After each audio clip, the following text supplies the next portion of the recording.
हेल' guys, नोंथांमोनखौ आंनि चेनेलाव गासैखौबो बरायनाय जाबाय। आं दिनै नोंथांमोननो ग्र' एप्सनि सोमोन्दै खोन्थानो नागिरदों। ग्र'आथ' मोनसे ट्रेडिं, नोंथांमोना मिथिखायो।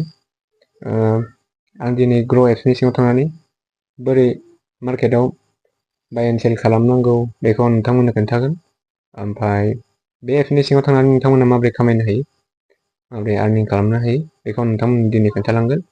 नोंथांमोना खालि चेनेलखौ साबस्क्राइब खालामना लादो, ओमफ्राय लाइक खालाम, कमेन्ट, शेयार खालाम। भिडिअखौ नायनानै माबायदि मोनदों कमेन्ट खालामबानो जाबाय नोंथांमोना। दानिया नायलांदो नोंथांमोन। दानिया ग्र' एप्सनि सिङाव थांसै। फैबाय जोङो ग्र' एप्सआव। ओमफ्राय नै निफ्टि 50 आरो बेयाव थुबाय। टुडेस ल' 24,587.65 नो। Today's high 24,661.25। दिनैनि आरो इयो बेसेनिफ्राय बेसेसिम हाइ ल'। नोंथांमोना ट्रेडिं खालामनोबा नैबेयाव खालामबानो जाबाय, निफ्टि 50आव। बेयो माने निफ्टि 50आ माने गोबावसिन थायो।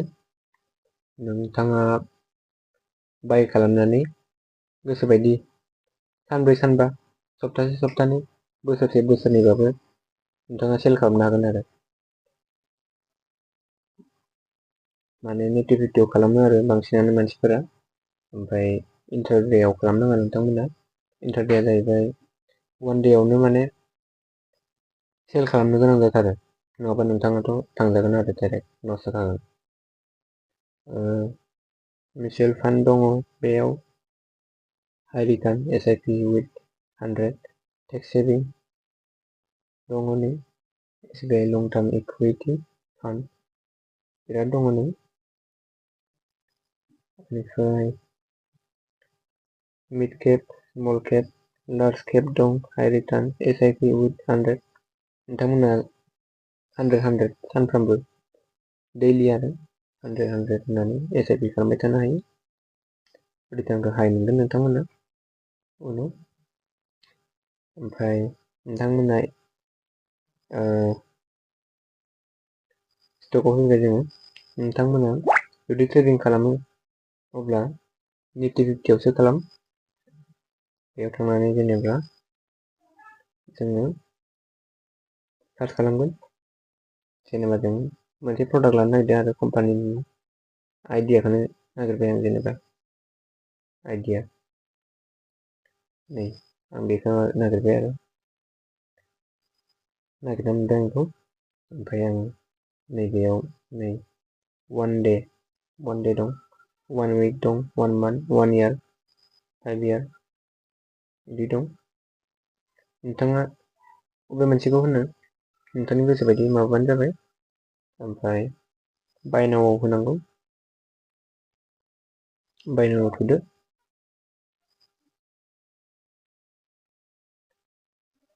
नै बेलेन्सआनो उनाव ल' जानानै दं। आं माने सोथ'वाखै बेलेन्सखौ। बेलेन्सआ 0 जानानै दं।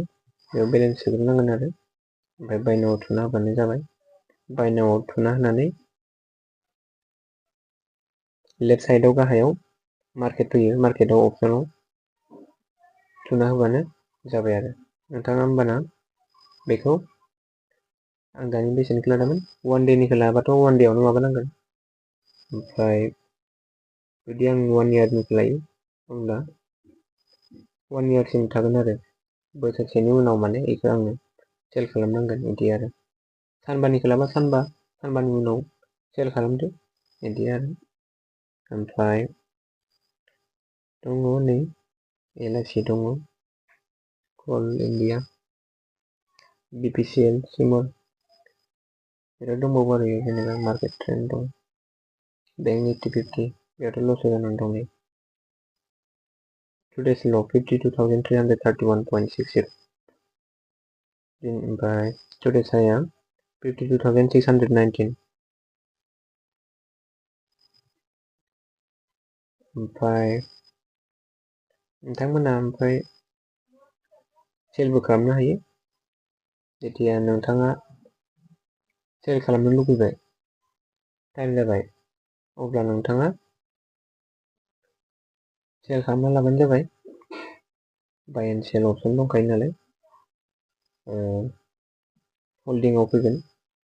आंथ' दा जेबो माबा लाथ'वाखै नालाय, जुदि आं ट्रेडिं खालामना दोनोबा नैयाव ओंखारगौमोन, ओमफ्राय बाय आरो सेल अपसन फैखायो, सेलाव थुबानो जाबाय नोंथांमोना, अब्ला नोंथांमोना सेल खालामनो हागोन आरो। ओमफ्राय बेयाव आरो दंबावो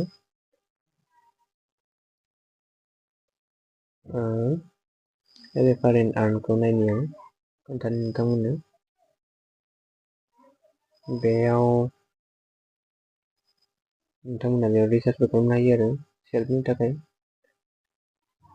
सोनानै लानो हायो। ओमफ्राय बेसेबां दङ नै रेफार, बे आं एड मानियाव आं सोआखै, फैसा सोआखै, जेथिया आं ट्रेडिं खालामगोन अब्ला सोगोन। बेयाव एड मानियाव होनानै थुबानो जिपे फनपेआव एमाउन्टखौ सेलेक्ट खालामदो, होनबानो जाबाय। ओमफ्राय जाहैबाय बेयाव थांनानै नोंथाङा वाट्सएपआव थांनानै जाय मानसिनो हरगोन बेनो हरबानो जाबाय। ओमफ्राय बेयाव एकाउन्ट डिटेल्स नायनो हाजोबो आरो। ओमफ्राय नोंथांमोना बेनिफ्राय रेफार खालामनानैबो खामायनो हायो आरो ट्रेडिं खालामनानैथ' हाखायोआनो, नोंथांमोना मिथियो। आरो SIP सानसेयाव 100निफ्राय स्टार्ट जायो, 100, 200, 300, 1000, 1200, 2-3 हाजार, 5000, 10,000 नोंथाङा नोंथांनि गोसो बायदि SIP दोननो हायो, सानफ्रामबो उइद्र' खालामना लानो हायो। नोंनि बेंक एकाउन्टआव डाइरेक्ट हाबफैखागोन आरो।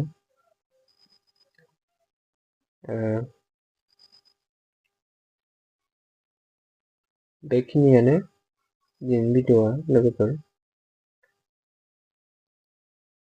बायनांगौ थुदो, बायनांगौ थुनानै